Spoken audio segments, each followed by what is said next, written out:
दिनै गोजोननाय मोनदों बे दुलाराय बर' हारिमु गौथुमनि गा 27थि बोसोरसालि जथुम्मानि गेवलां मेल बेवहाय गाहाय आलासि हिसाबै नुजाथिफैनो खाबु मोननानै हारिमु बे सोदोबानो बर'नि सोदोमस्रिया बेसेबां गोजौ थाखोआव दं हारिनि मुस्रि हारिमु मोनसे जातिनि जाय एक्टिभिटिसफोरखौ नुयोब्ला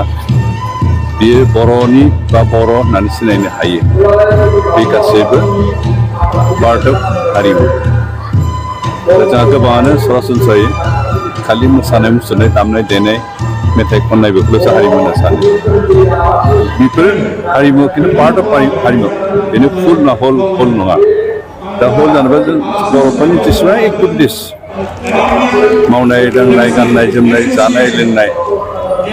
न' लुनाय हुदा बे मोसानाय मुसुरनाय दामनाय देनाय बे गासैखौबो लानानैसो मोनसे हारिमु बेनिखायनो थुनलाइयाबो हारिमुनि पार्ट जोंनि रावाबो हारिमुनि पार्ट जों जे जायो जेनेबा अनलाजों दाउजों संनाय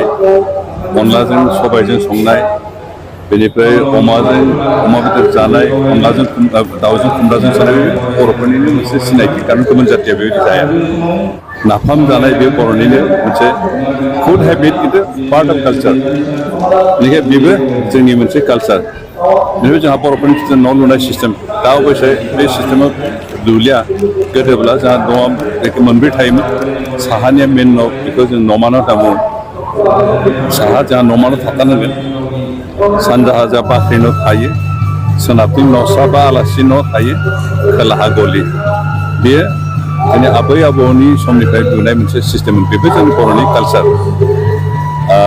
दा बिदिनो बे गासैखौबो लानानै एभरिडे एक्टिभिटिसाव जायफोर एक्टिभिटिसनि गेजेरजों बे बर'नि होननानै सिनायनो मोनो बेनो जोंनि बर'नि कालचार बर'नि हारिमु बेनिखाय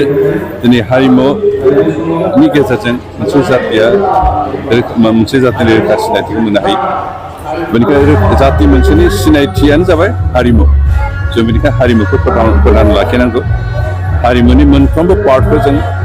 फोथांना लाखिनायजों लोगोसे बेखौ जौगाखांहोनांगोन कारण हारिमुवा जोंहा गोजौ जायोबा बे हारियाबो गोजौ होननानै सिनायथि मोनो दा बर'नि जिथु गाननाय जोमनाय बे आइजोफोरनि जिथु गाननाय जोमनाय बेखौ बुहुमनि गासैबो सुबुंफ्रानो बाख्नायो जे मोनसे सिभिलाइज जातिनि सिभिलाइज ड्रेस होननानै बुङो दा बेनिखायनो बेफोरबो जोंनि मोनसे पार्ट अफ कालचार बे गासैबो लानो जिहेतु कालचार बेनिखायनो जों बे कालचारखौ फोथांना लाखिनांगोन हारिमुनि मोनफ्रोमबो पार्टखौ जों फोथांना लाखिनो फोसाबनानै माबाफोर गोरोन्थि दंबा बेखौ मोजां महर होनांगोन आरो अब्लानो जों जातिखौ जौगा जातिखौ फोरमान होनो हागोन बेनिखायनो दिनै दुलाराय बर' हारिमु आफादा बे गासैबो खामानिखौ मावफुंनो नाजादों गोबां समाव बिथांमोना हयथ' रांखान्थि बिथिङाव गोबां हेंथा मोनो मावनो गोसो जाबाबो खिन्थु दिनै बिटिआर सरकारा मानो गिदिर प्रमद बर'नि नेतृत्व जि सरकार बे सरकारा बर' हारिमुखौ गासै बिथिङावनो हेफाजाब होनो थाखाय खामानि मावबोदों आरो आसा खालामदों फैगौ समाव दुलाराय बर' हारिमु आफादा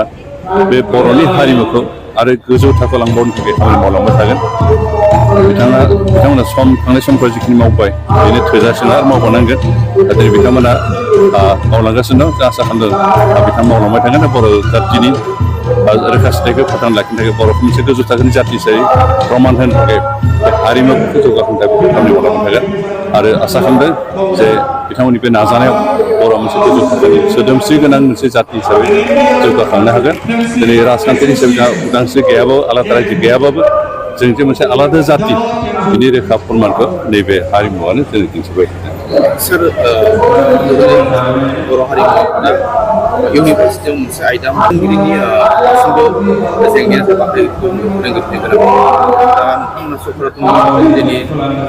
सरकारनि बे फोरोंगिरि ओरैनो बर'नि जिथु हारिमु बेखौ स्टाडि खालामनो थाखाय दा इउनिभार्सिटियाव सोसननायनि बाथ्रा फैदों दा इउनिभार्सिटिनि फोरोंगिरि जानोबा अन्तत जाय आयदाखौ फोरोंगोन बिनि सायाव रिसार्च खालामनानै पलिटिकेल थानाय जानांगौ दा बर'फोरनि गेजेराव बेबायदि रोंगौथि गोनां मोनसे मोनथ'नो हायाखै बेनिखायनो जदिअ माबादों दा बर' हारिमु आफादा बेखौ नाजादों अब्लाबो बेबायदि क्वालिफाइड बा रिकुइजिट क्वालिफिकेसन गोनां बायदि फोरोंगिरि जों मोननो हायैखाय बेखौ मावफुंनो हायाखै खिन्थु थेवबो जिहेतु स्टार्टिं बे गिबि माबानाय जाय स्टार्ट